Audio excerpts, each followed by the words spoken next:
ọkọ̀ tẹ ẹnìkan pa lásìkò táwọn ọ̀dọ́ ń ṣe kánífà ní Ìkàrẹ́ Àkókó lọ́jọ́ ọdún tuntun.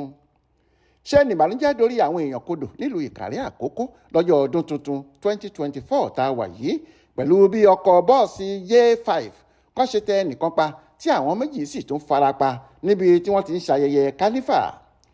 Aláròyé gbọ́ pé ó ti wà nínú àṣà àwọn ọ̀dọ́ ní gbogbo ìlú àtàwọn abúlé tó wà ní Àkókó láti ya ọjọ́ kan sọ́tọ̀ láàrin ọdún kérésì sí ọdún tuntun nínú èyí tí wọn yóò ti kó ara wọn jọ sílùú Ìkàrẹ́ fún àjọ̀dún tí wọ́n ń pè ní kánífà náà.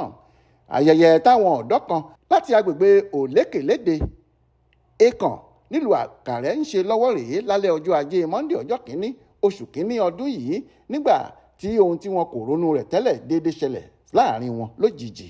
Ọkọ̀ akẹ́rù J5 ọ̀hún ni wọ́n ló yà bàrà tó sì lọ kọlu àwọn ọ̀dọ́ ọ̀hún lágbègbè Ṣágo lásìkò tí wọ́n tò lọ́wọ̀ọ̀wọ́ láti Èkàn lọ sí Òkèlá. Àwọn tí ìṣẹ̀lẹ̀ ọ̀hún ṣojú wọn ṣàlàyé pé lójú ẹsẹ̀ ni ọ̀kan nínú àwọn tó fara gbà nínú ìjàmbá náà ti kú tí àwọn méjì yòókù sì wà lẹ́sẹ̀ kan ayé ẹsẹ̀ kan ọ̀run títí di àsìkò tá a fi ń kó ìròyìn jọ.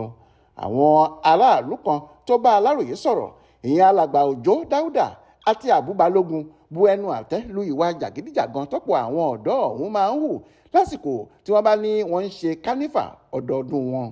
Àwọn méjèèjì ni wọ́n fẹnu kò pé ó yẹ káwọn ọ̀dọ́ ọ̀hún máa gba àwọn ọlọ́pàá àtàwọn ẹ̀ṣọ́ ojú pópó mọ́ra fún ààbò nígbà tí wọ́n bá ń ṣe ayẹyẹ orí kádùn wọn yìí. Olúṣèyẹ Adé ló ṣàkójọpọ̀ ìròyìn ọ̀hún fún Aláròyé online television.